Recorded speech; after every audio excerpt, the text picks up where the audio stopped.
गुरु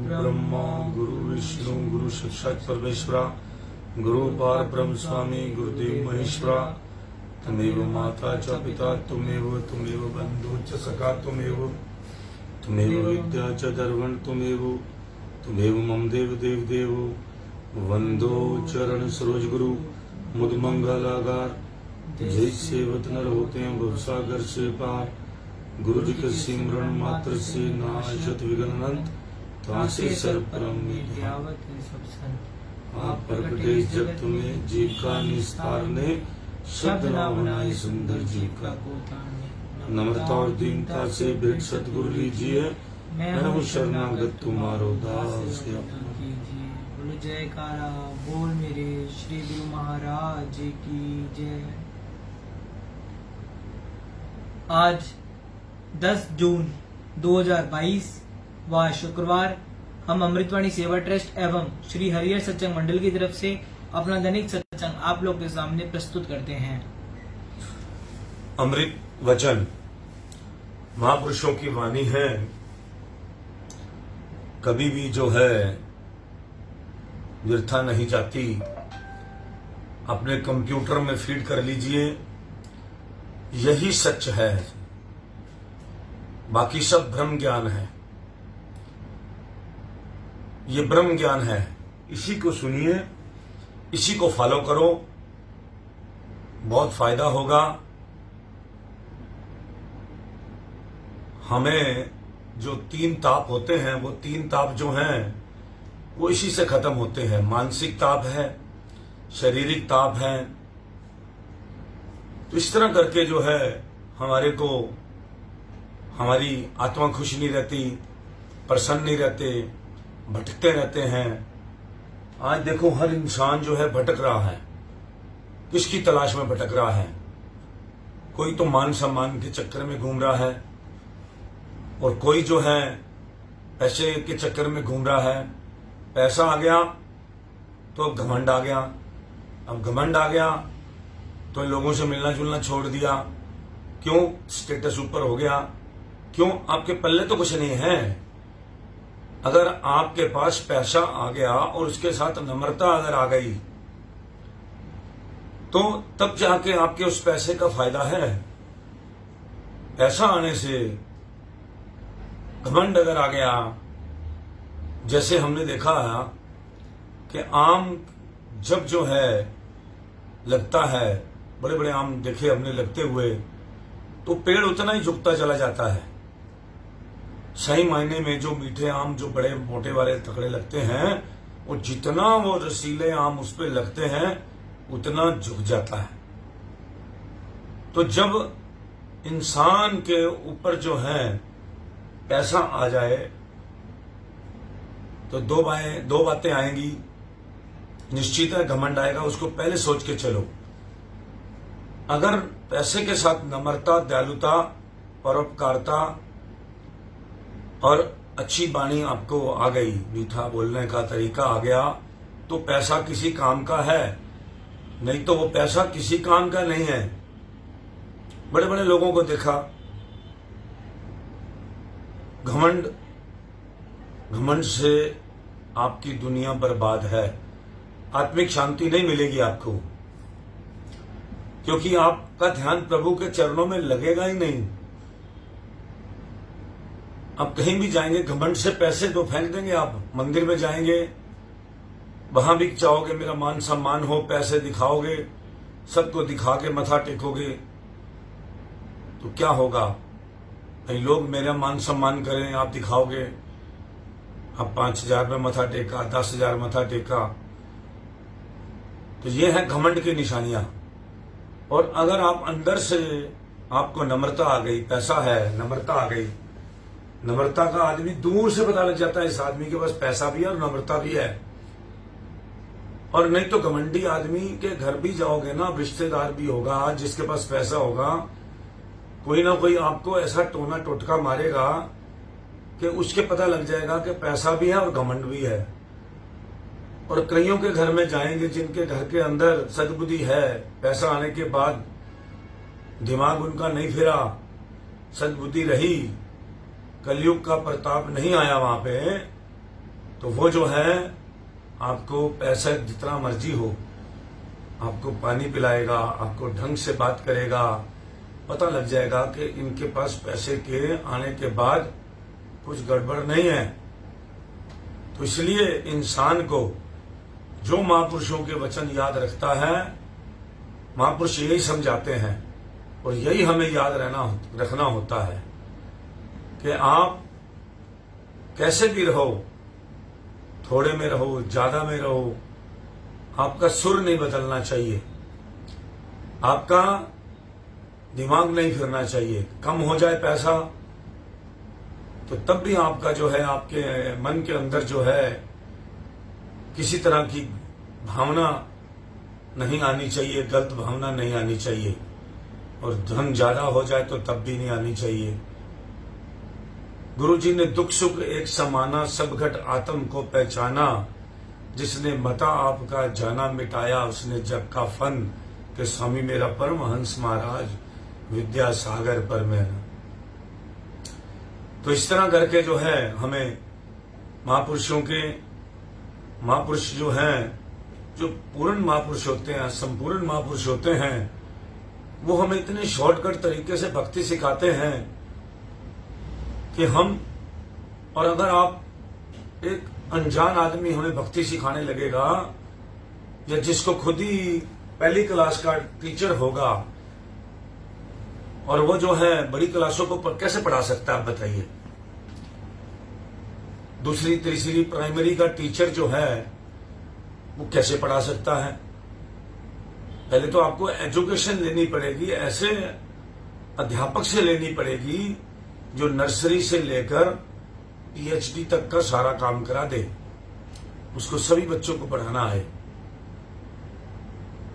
अगर आपके संस्कार पहले से बहुत अच्छे हैं तो आपको और ज्यादा भगवान से मिलने के लिए आपको थोड़ा और ऊंचे सदगुरु की जरूरत होगी और टीचर की, बड़े वाले की जरूरत होगी।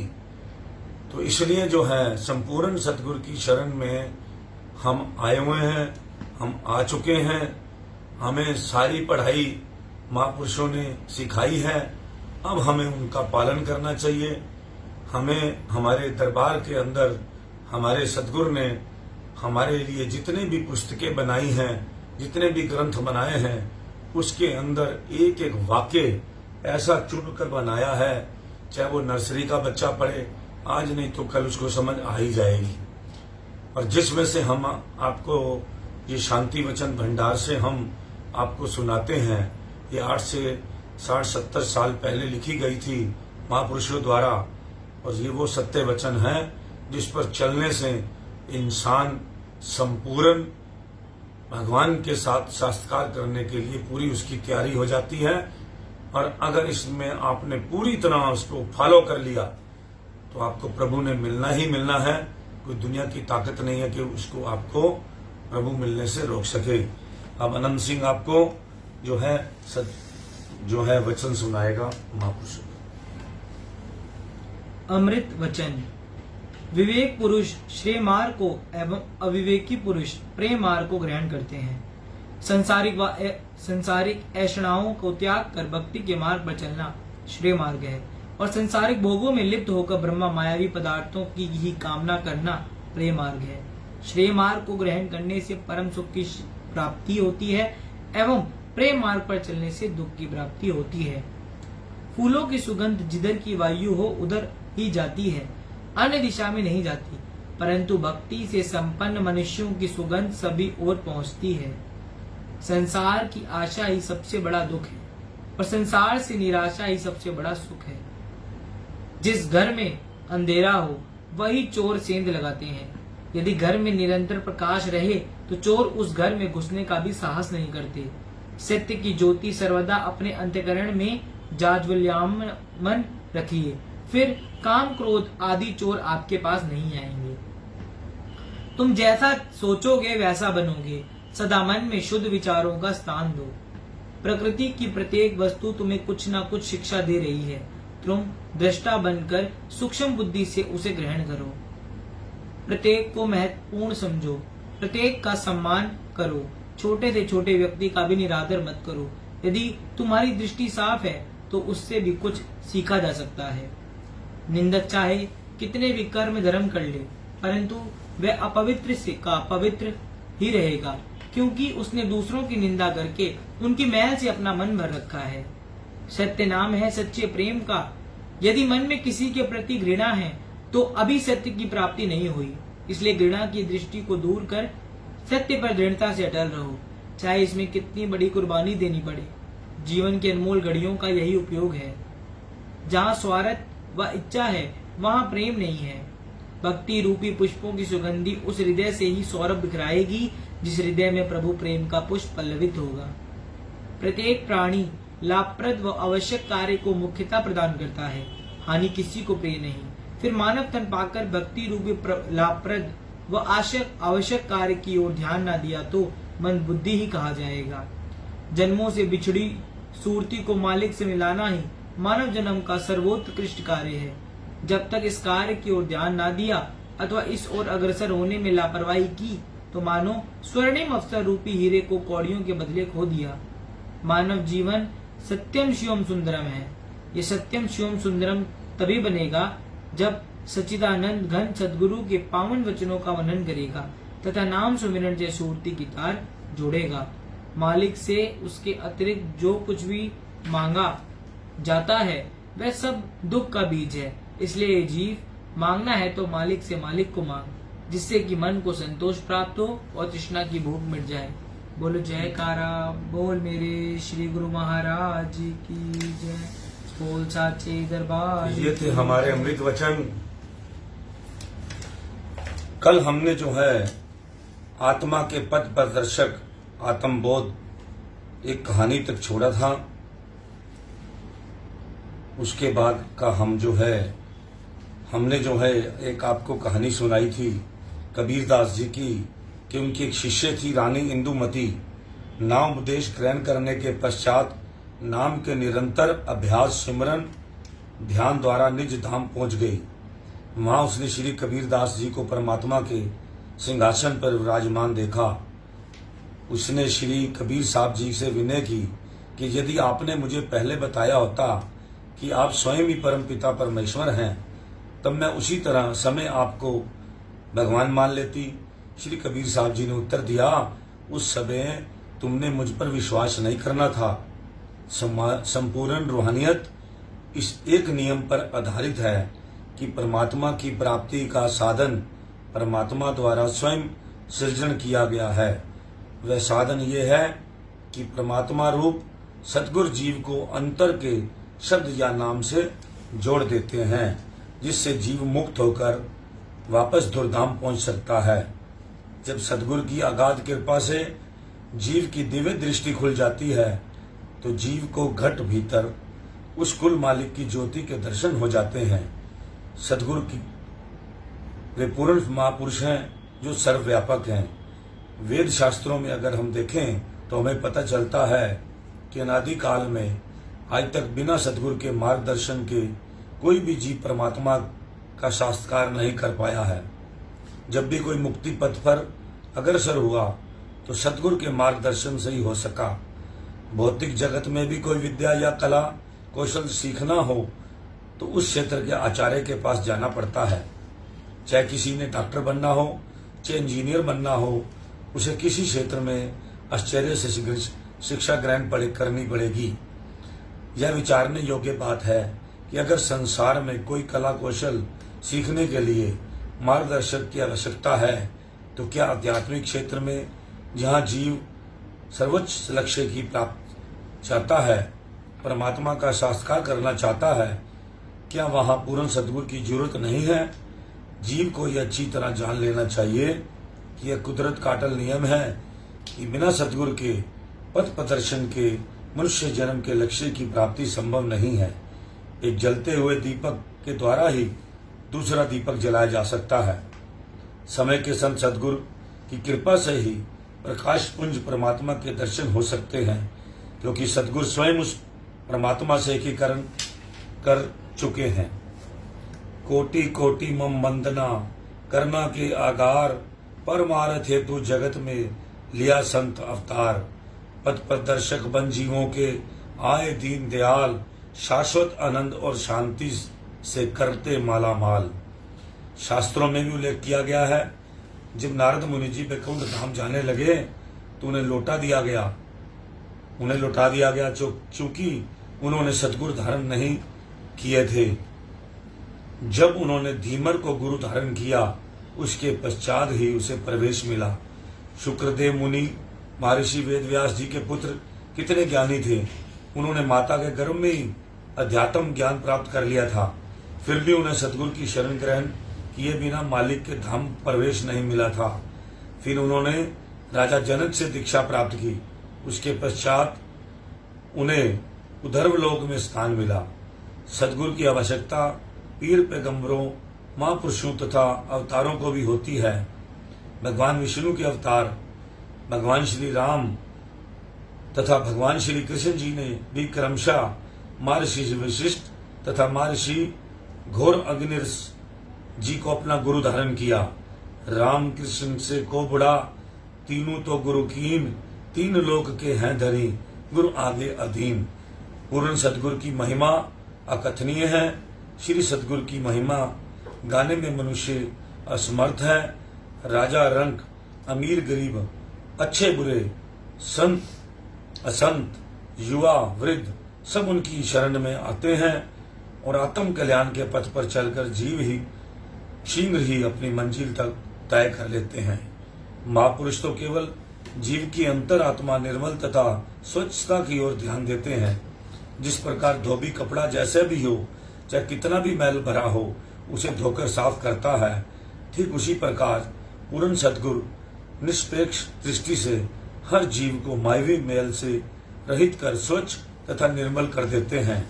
रत्नाकर एक डाकू था, सदना एक कसाई था, गणिका वैश्य थी, सैनी एक नाई था, विधिचंद एक चोर, सब पूर्ण सद्गुरु की शरण में आकर स्वच्छ तथा निर्मल बनकर आत्म संस्कार करने में सफल हुए। जैसे लोया पारसमणि के संपर्क में आते ही सोना हो जाता है, ठीक उसी प्रकार सद्गुरु के संपर्क में आने से सब पापों को की मैल धुल जाती है और जीव कंचन रूप हो जाता है। करनागार सद्गुरु की उदारता का एहसास उसके चरण शरण ग्रहण करने से जीव को अच्छी प्रकार हो जाता है। याचक का जितना अधिक विश्वास होता है, जितना वह अपने आप को योग्य बनाने का प्रयत्न करता है, दयानिधि सद्गुरु उसका उतना अधिक दिव्य अलौकिक रूप साधक को दर्शाते हैं और अधिकाधिक जीव पर कृपा का मोह बरसाते हैं।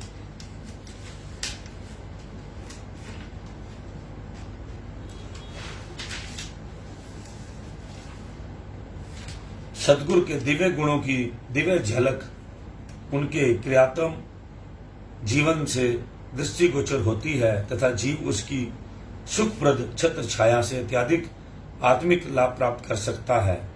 पूर्ण सद्गुरु प्रकाश पुंज है, पावन ज्ञान तथा आध्यात्मिकता के दैवित्यमान सूर्य है। दयानिधि सद्गुरु के ज्योति में स्वरूप से दीप्ति युक्त सूर्य के समान किरणें सर्वदा प्रस्फुटित होती हैं। चंद्रमा की शीतलता तथा दीप्ति सद्गुरु में सम्मोहित होती है। जीवात्मा कृपा सिंधु सद्गुरु के संपर्क में उसके दिव्य स्वरूप का दर्शन कर पुलकित हो उठती है। उसके अलौकिक रूप से एक दिव्य चुंबकीय आकर्षण होता है। भक्त वत्सल सद्गुरु की निकटता सर्वदा कल्याणकारी है। जीव विलक्षण आनंद से विभोर अनंत शांति में तन्मन्ने और परम सुख में तल्लीन हो जाता है। उसके मुखारविंद पर एक दिव्य ज्योति झलकती है। उसके अमृतमय वचन सार गर्भिता तथा कल्याणकारी होते हैं। साधक उसकी मधुर वाणी श्रवण कर के रोमांचित हो उठते हैं। उनकी दृष्टि मात्र से जीव को अनंत सुख प्राप्त होता है। ये इतनी सारी बातें जो हैं महापुरुषों के लिए लिखी गई हैं कि कितना उनका एक जो है कृपा दृष्टि होती है सद्गुरु की एक इंसान के ऊपर, कितना उनका जो है एक जो है सिस्टम होता है जिससे क्या है हमारी आत्मा को कितना पवित्र करते हैं। तब जाके हम अपने आप को उस असली मनुष्य जो हमें पवित्र मनुष्य जो है कहते हैं ना प्योर मनुष्य हमें बना पाते हैं। जब तक इंसान पूरी तरह सतगुरु की दृष्टि के अंदर पूर्ण नहीं बनेगा तब तक उसको अपने परमात्मा के पूर्ण तरह दर्शन नहीं होंगे, उस ज्योति के दर्शन नहीं हो सकते। चाहे सतगुरु जैसे अभी वो मैं आपको कहानी सुना रहा था कि कबीर दास जी जैसे परलोक में भी उनको मिले, तो जब उनकी पूर्ण तरह उनकी जो शिष्य थी उसकी आत्मा पूर्ण पवित्र हो गई तो वो अपने पूर्ण सतगुरु के दर्शन कर पाई। जब उन्होंने कबीर दास से कहा कि ये तो अगर आपने मुझे मिलना था तो आप मुझे पहले बता देते कि आप भगवान थे तो मैं आपको उसी टाइम भगवान मान लेती। तब कबीर दास जी ने कहा नहीं, तुम उस टाइम मुझे भगवान नहीं मानती, क्योंकि कृपा ही नहीं हो सकती थी, क्योंकि उसके अंदर अभी पूर्णता नहीं आई थी। नहीं तो इंसान इस दुनिया के अंदर भी बहुत ऐसे इंसान हैं जो अपना जीव को पूर्ण सतगुरु के रूप के अंदर अपने परमात्मा का दर्शन हो जाते हैं, क्योंकि परमात्मा और पूर्ण सतगुरु की आत्मा जो है वो कहीं भी उसमें फर्क नहीं होता, वो परमात्मा का ही रूप होते हैं। लेकिन जब हम पूरे शिष्य बन जाते हैं, जब हमारी गंदगी पूरी नो इफ ना बट कुछ भी मन में नहीं रहता, जब हमें पूरा पता हो जाता है कि ये सतगुरु हमारे पूर्ण सतगुरु हैं, परमात्मा ही यही है, तो तब हमें आंखें उस परमात्मा को देखने की भगवान जो है हमें कुदरत हमें देती है और हम परमात्मा अपने सतगुरु के दर्शन के करके ही हमें परमात्मा की जो है पूरे परमात्मा के दर्शन हो जाते हैं। हमें अपने हमारे मालिक जो हैं हमें साबुन की तरह रगड़ रगड़ के धोते हैं। जितनी मैल हमारी जन्म जन्मांतरों पर चढ़ी हुई है इस सत्संग के द्वारा हमें वो पवित्र करते हैं। इस सत्संग को हम सुनते हैं, पढ़ते हैं और इसको अपने आचरण में लाते हैं, तब जाके हम कहीं वो वाले इंसान बन सकते हैं जिस रूप में हमें परमात्मा देखना चाहते हैं। शुरू करो। सत्संग आत्मबोध। पूर्ण सद्गुरु जीवों के कल्याण तथा आत्मिक उन्नति हेतु इस भौतिक जगत में नर रूप में अवतरित होते हैं। हम जीवों को मोह निद्रा से जगाने के लिए, मन माया से मुक्त कराने के लिए, निज धाम पहुंचाने के लिए अपने कोमल तन पर अनेकों कष्ट सहते हैं। केवल भटके जीवों को आत्मबोध कराने हेतु ही वे स्वयं भौतिक जगत के दुख कष्ट सहते हैं। सद्गुरु महान से महान है, पावन से पावन तथा सूक्ष्म से सूक्ष्म है। उनकी महिमा अकथनीय है, बेअंत है। उनकी महिमा वाणी से परे है। संत सद्गुरु जीवों पर अकारण ही अनंत कृपा बरसाते हैं। वे तो परम दाता हैं। तीनों लोकों की संपदा उनके चरणों में निवास करती है। सद्गुरु वास्तव में प्रभु के पावन प्रकाश की साक्षात मूर्ति हैं। उनका दर्शन परमात्मा का दर्शन है। शरीर में कैद आत्मा अदृश्य तथा अगोचर परमात्मा से प्रेम सहज नहीं कर पाती, परंतु जब सद्गुरु में इलाही नूर झड़ता है तो जीव में सहज ही प्रेम हिलोरे उठाने लगते हैं। पूर्ण सद्गुरु जीव को अमली साधना के मार्ग पर ले चलते हैं, जिससे आत्मा अपने मूल स्थान पर सरलता से पहुंच सकती है। उनका केवल यही लक्ष्य होता है कि जीवों को सभी बंधनों से मुक्त करके उन्हें वापस असीम अनंत परमात्मा जिसके अंश हैं उनमें मिला देना। वास्तव में सद्गुरु की कृपा हमारी साधना में हमारे साथ रहती है। इस भौतिक जगत में सद्गुरु नर रूप में अवतरित होते हैं। हमें बंधनों से मुक्त कराने हेतु तथा निज ग्रह को मार्ग दर्शाने हेतु सद्गुरु की चरण शरण में आना, कुल मालिक के दायरे में दाखिल हो जाना ही है। ईश्वरीय दया सद्गुरु द्वारा ही प्रकट होती है। सद्गुरु की महिमा अनंत अनंत है। जो भी जीव सच्चे दिल से सद्गुरु की कृपा की याचना करता है, निश्चय ही उस पर दिव्य अनुकंपा उतरती है। जो भी द्वार खटखटाने की कोशिश करता है तो उसके लिए द्वार खुल ही जाता है। यदि द्वार नहीं खुलता तो निश्चय ही हमारी भक्ति में, हमारी प्रार्थना अथवा याचना में कुछ कमी जरूर होती है। जो भी मनुष्य अपने आप को सदगुरु के हवाले कर देता है तो सदगुरु उसे नाम जहाज पर वहां ले जाते हैं जहां से वह फिर आवागमन के चक्र में नहीं गिरता। सदगुरु अपने साधक को निश्चय ही दुर्धाम ले जाते हैं, परंतु साधक की पूर्ण निष्ठा तथा अटूट श्रद्धा आवश्यक है। सदगुरु मन माया से परे दुर्धाम के वासी हैं। जो जन उन्हें परमात्मा स्वरूप मानते हैं, उनके उपदेशों पर तथा उनके बताए मार्ग पर अटल विश्वास तथा पूर्ण प्रेम भक्ति से चलते हैं, निश्चय ही वे उत्कृष्ट मुकाम पर पहुंच जाते हैं। परंतु जो संशय या भ्रम करते हैं वे उस आंतरिक गुप्त खजाने से वंचित रह जाते हैं। जो विश्वास रखते हैं वे आंतरिक दौलत से मालामाल हो जाते हैं। राजा पीपा जाति का राजपूत था। एक बार उसके दिल में भक्ति परमार्थ का शौक पैदा हुआ। अमीरों वजीरों को इकट्ठा करके राजा ने पूछा, इस समय के पूर्ण महापुरुष कौन हैं? उन्होंने कहा, महात्मा रविदास जी, जो जाति के यद्यपि चमार हैं, इस समय के पूर्ण महापुरुष हैं। अब राजा मन में सोचने लगा, क्या करूं? परमार्थ भी जरूरी है, उधर वे महात्मा जी जाति के चमार हैं। अगर खुल्लम खुल्ला जाता हूं तो लोग क्या कहेंगे? दिल में प्रेम था, सोचा कि कहीं संत रविदास जी अकेले में मिले तो उनसे नाम ले लूं। आखिर एक दिन ऐसा मौका आया। गंगा स्नान का मेला था। सारी दुनिया गंगा चली गई। इधर राजा अकेला, उधर संत रविदास जी का मोहल्ला सूना। कोई भी घर पर नहीं था। राजा चोरी चोरी संत रविदास जी के घर गए और अर्ज की, महाराज नाम दान दे दो। उस समय संत रविदास जी चमड़ा भिगोने के कुंड में से पानी निकाल रहे थे और पानी का लोटा उनके हाथों में था। उन्होंने देखा कि राजा आया है, उसको कुछ तो दे। उसे पानी को चुल्लू भर कर कहा, राजा लो ये चरणामृत पी लो। राजा ने हाथ आगे करके ले लिया, लेकिन ख्याल आया कि चमड़े का पानी मैं क्षत्रिय राजपूत और फिर राजा कैसे पीता। खुली आस्तीनों का कुर्ता पहना हुआ था। इधर उधर देखा और पानी बाहों के बीच में गिरा लिया। संत रविदास जी ने देखा लेकिन जुबान से कुछ न कहा। राजा का विश्वास डोल गया। वह भूल गया कि सदगुरु को परमात्म स्वरूप मानना चाहिए तथा उनके वचनों और उपदेशों पर श्रद्धा सहित आचरण करना चाहिए। राजा घर चला गया। अगले दिन राजा की पोशाक पर चरणामृत के स्थान पर धब्बे नजर आने लगे। उसी वक्त धोबी को बुलाया और हुक्म दिया कि इसी वक्त इस कुर्ते को धोकर लाओ। धोबी कुर्ता घर ले गया और अपनी लड़की से कहा कि कुर्ते की बाहों को मुंह में लेकर चूसो ताकि दाग निकल जाए और जल्दी साफ हो जाए। यह कहकर धोबी काम में लग गया। लड़की छोटी थी, वह दाग चूस कर थूकने की बजाय अंदर निगलती गई। लड़की की दिव्य दृष्टि खुल गई। अब वह ज्ञान ध्यान की बातें करने लगी। होते होते सारे शहर में खबर फैल गई कि एक धोबी की लड़की बड़ी संत है। आखिर राजा तक बात पहुंच गई। दिल में खींच तो लगी हुई थी। एक रात वह धीरे धीरे धोबी के घर जा पहुंचा।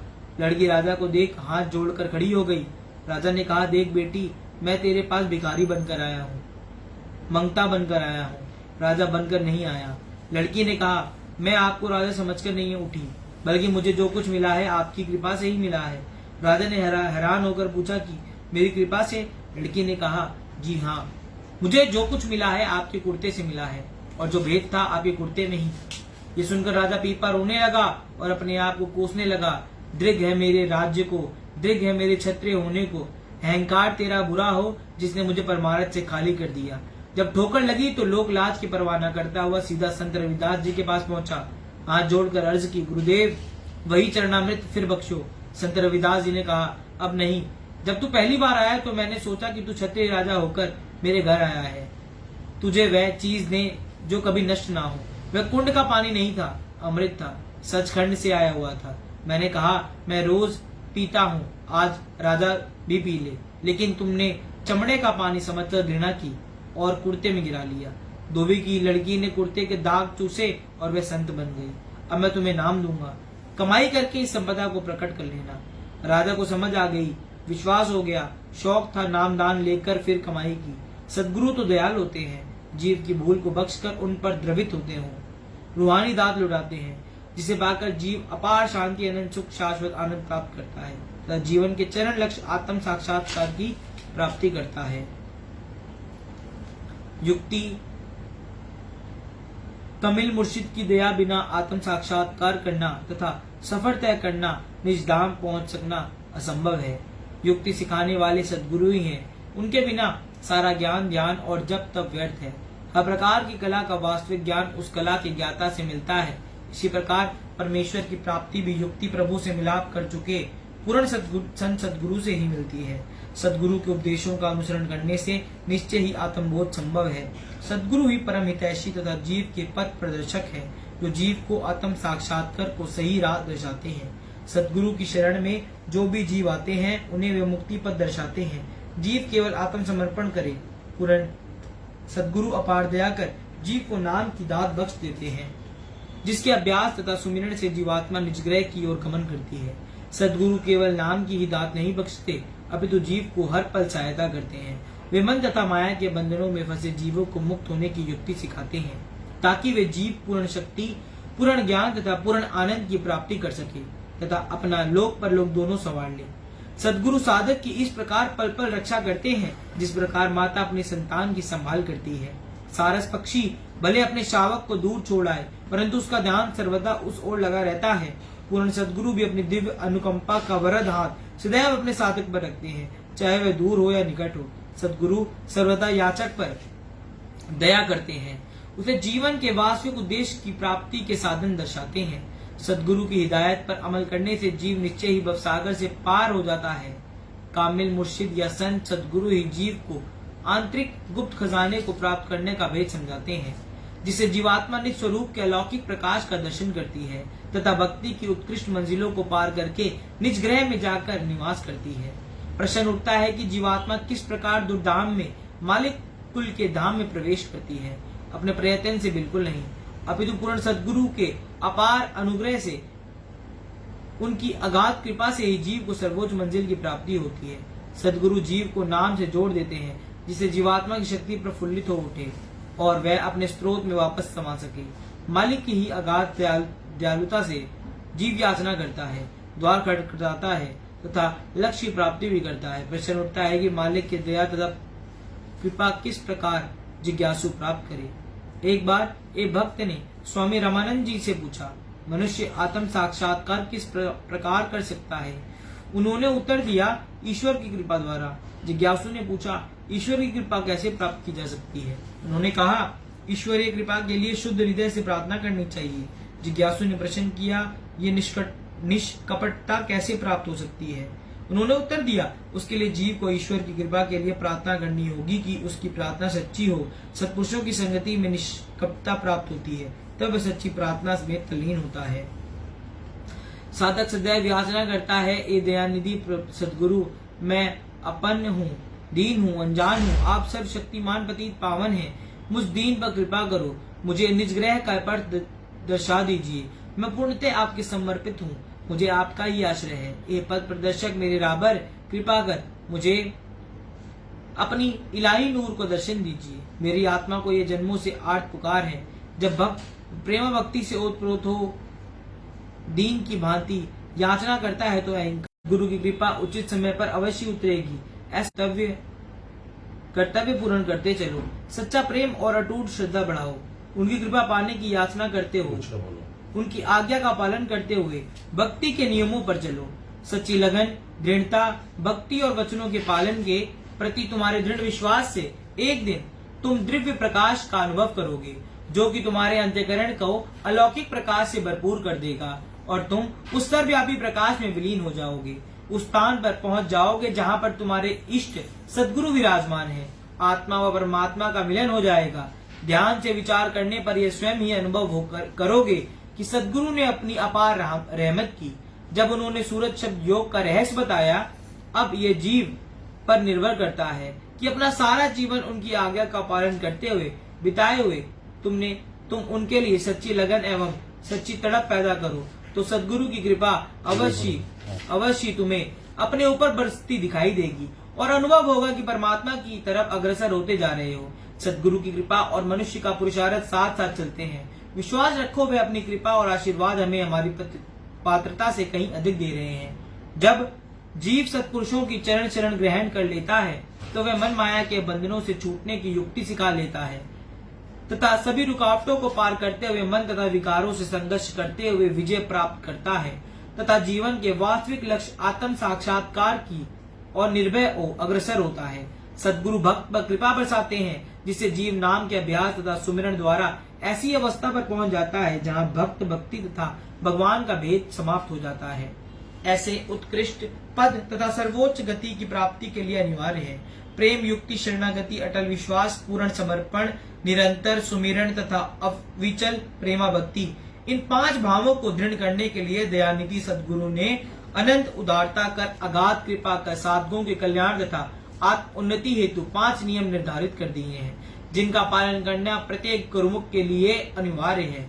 जो भी इन 5 नियमों की श्रद्धा सहित तथा निष्ठा पूर्वक पालन करता है, सद्गुरु की कृपा का पात्र बनता है। 5 नियम इस प्रकार हैं।